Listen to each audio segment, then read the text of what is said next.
Twitter, I don't believe is a public platform. It's between me and my followers. They do not like something I say. They have freedom to unfollow me. Well, he's been in the news in the recent past over his tweets, but more recently he's in the news now because of a complaint being lodged against him. I have with me film director Mr. Ram Gopal Varma. Thank you for talking to Times Now, sir.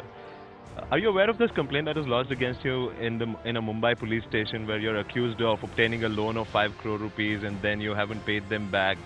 Are you aware of this complaint? I have no clue about that. Okay, there is this company called Mediamatics and a few others who allege... Once again, I thought I was going to talk about the tweets thing.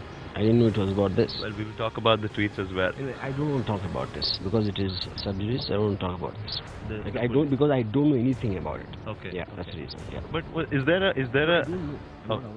But have you taken 5 crore on No. for Satya too? I did not. Okay. Yeah.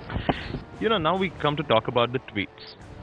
Before we talk about the content of the tweets, why the tweets, Mr. Ram Gopal Varma? Many people say that you're trying to be an attention seeker, you need attention.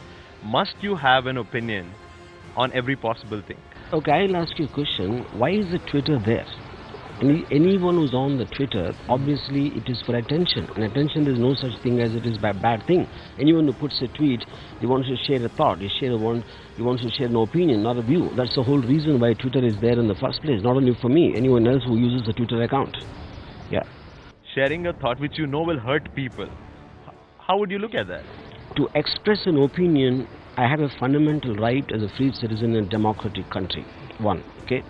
And I'm asking logical questions pertaining to the stories connected to a certain God. I did not say anything against God or look down upon God. Okay?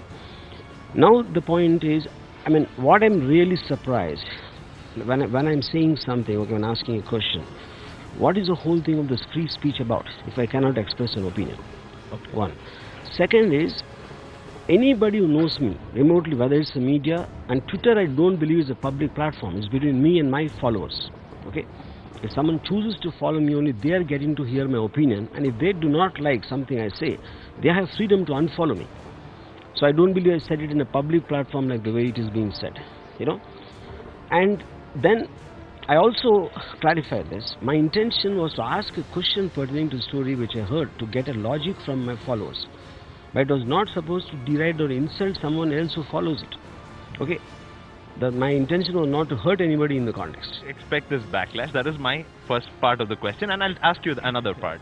You were born here. You have lived here all your life so far. Did you not expect this? Don't you know how people lash out whenever there is a depiction of God or a goddess in a not so meaningful manner? There is a severe backlash. So did you not expect this? Can I answer? Please. Like I said, I've been on the Twitter for 4 to 5 years. And you've been in this country forever. Yeah, I would have said the same lines more or less in different ways at least 5 times in the last 3 years. On the Twitter. I'm not talking about my personal space. You can go and check my Twitter account. I said about this God, I said about something about patriotism, I said something about something else, whichever they feel sacred. I express views like this, asking some logical questions. This is not the first time I've done it. Okay. So if it never happened before, why it should happen now? I think sometimes suddenly people just take a fancy to it. Okay. So there is no reason. So if you can check, if you don't believe me, you can check my Twitter account. So how did you look at it? The next day there were effigies of yours being burnt and there were complaints being lodged all across the country, in Hyderabad, in Mumbai, in places elsewhere as well. And there were people demanding for strict action, and you were compelled to apologize. Isn't that a defeat of sorts? See, what did I say? I said I did not intend to hurt anyone, and if it caused hurt, I apologize, I said. I didn't apologize for what I said, that I will still stand by the logical questions. But if it hurt someone, yes, which I did not intend, I apologize. There have been a number of news items that are doing the rounds about how Bollywood is most susceptible to threats by the underworld. What do you think about this? Shah Rukh Khan is the latest, See, honestly, every once in a while, I think every few years this keeps on cropping up. I think it's like a cycle. It's like, see, eventually, but I think the threats will be there everywhere, but because of glamour industry, because there's a spotlight. What everyone knows, no one knows what's happening in other business. For example, a hotelier could be getting a threat or or a industrialist or a construction guy or something. But it won't be noticed because they are not under the spotlight. But if something happens like this, I think it just gets yeah. Do you think Bollywood and people of Bollywood stand to be the easy victims, the easy targets for the underworld? Do you think so? I don't think so. I don't think there's anything special about them. But I would like to believe that they can publicize the aspect. I mean, I think the underworld will do something to the Bollywood to get into the news more easier, that to make people feel his presence. Yeah.